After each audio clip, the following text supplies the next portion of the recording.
కోపం తగ్గించుకుంటాను. మా నాన్న దగ్గర పంచడం ఈ రోజుతో ఆపేస్తాను.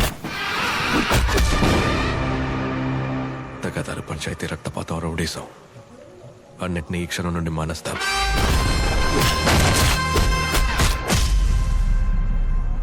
నవ్వుతో సంతోషంగా ఉండడానికి ప్రయత్నిస్తాను.